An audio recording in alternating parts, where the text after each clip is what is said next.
All right, guys, you just watched me dump a whole bunch of stuff into that pot, and I've let it sit there in the water for 30 minutes. That time is called an autolyse. So I thought I'd take a minute and explain what an autolyse is.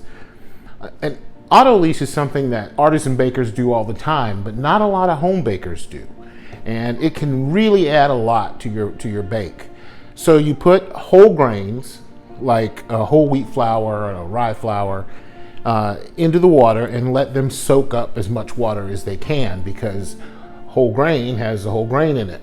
It's got the germ, it's got the endosperm, it's got the bran.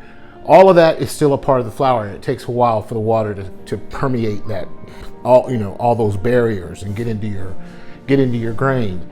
Unlike white flour, you just mix right away. But I also had some seeds, and I wanted to hydrate those seeds before they got into the bread and started taking water from places I don't want them to take water from. So now it's been 30 minutes. I can add my white flour, because otherwise that would just be so heavy if you just only used whole wheat. So I'm using some whole wheat, some rye. I ground some wheat berries and used a little bit of that flour. I've got to get better at determining how much water goes with that stuff. That stuff will drink water up real quick. But I thought I'd show you what the flours look like so you could have some idea. Okay, so this is your flour.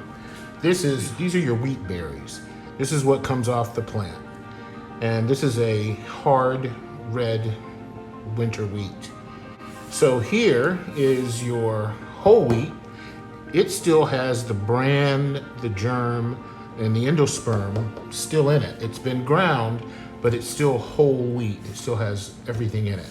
This is your rye flour, and you can see, if you look closely, the flakes of bran in here.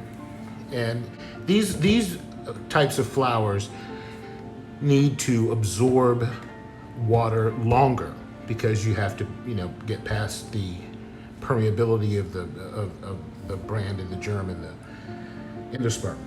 This is all-purpose flour, and it's mostly starch. You see how silky that is?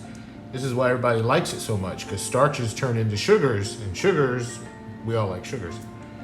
And this is bread flour. Bread flour has a higher protein content. So all-purpose flour has about 12% protein, and bread flour, the bread flours I use and the all-purpose flour I use have consistently 12 and 14% protein.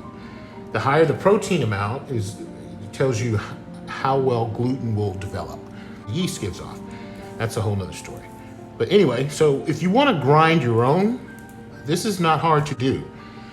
A friend of mine sent me a Mock Mill 200, which is you're milling flour the same way it was done thousands of years ago, and I'll show you real quick. Now, for those of you who want the best of the freshest of the fresh, who want to grind your own flour from wheat berries, then this is how you do it. You put your wheat berries in here, and there are two millstones, one stationary, one turns. This is a heavy-duty thing. The millstones turn and grind your wheat berries and turns it into flour. It's loud, but it works beautifully. Take a look. Let me pull it back a little bit.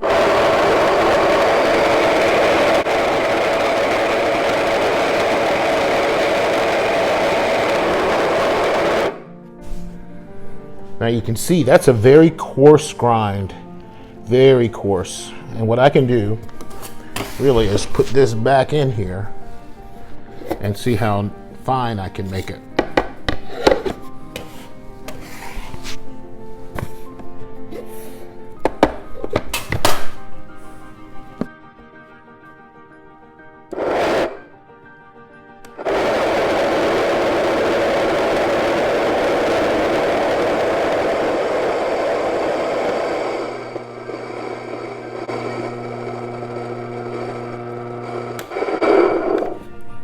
Whole wheat or something that is unique and it belongs to you, is only yours, you can't buy it in the store, this is it.